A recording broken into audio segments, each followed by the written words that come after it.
when we come down to the token button, clicking onto that opens up three key areas for where we're building our algorithm.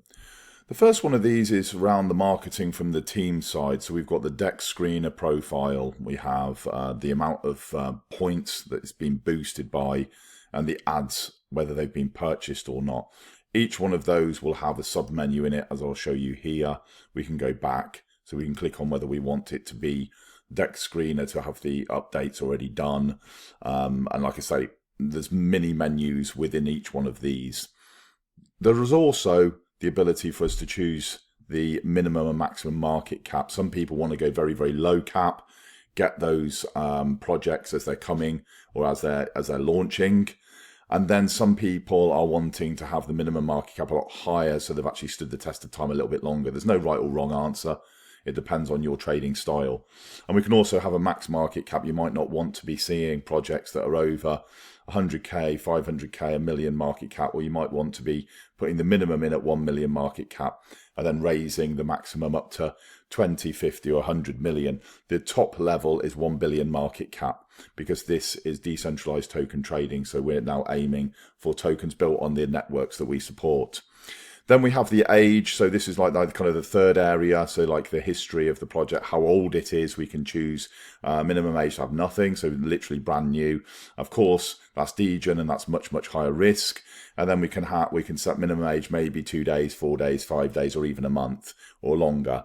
And then the maximum age, how long do we want the signals to be? You know, how old do we want them to be? Do we want them to be very, very fresh, or do we want the projects to be more established?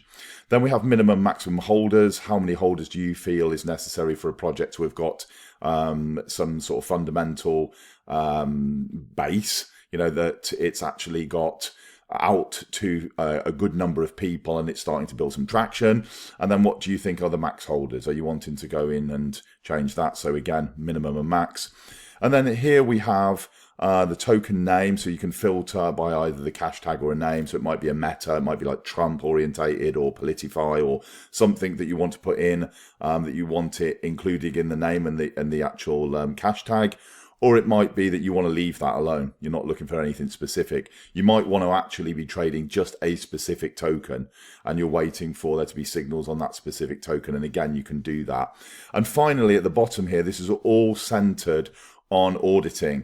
Depending on the network, it will depend on the options that you have available. So that is something for you to set out. You can have it like on the EVM chains or Ethereum virtual machine chains, such as Base and Ethereum. They will have different options again to the three real options that we have available to us on Solana. So you can see there's quite a lot of information that you can tweak in that to make your algorithm either produce more signals or really throttle or restrict the amount of signals. And again, super high risk or really reducing that risk right here within this first button. What we're going to do is we're going to go back, and we've just touched on the token. The next one is going to be liquidity. So in this liquidity video, this liquidity button, we've only got a few options.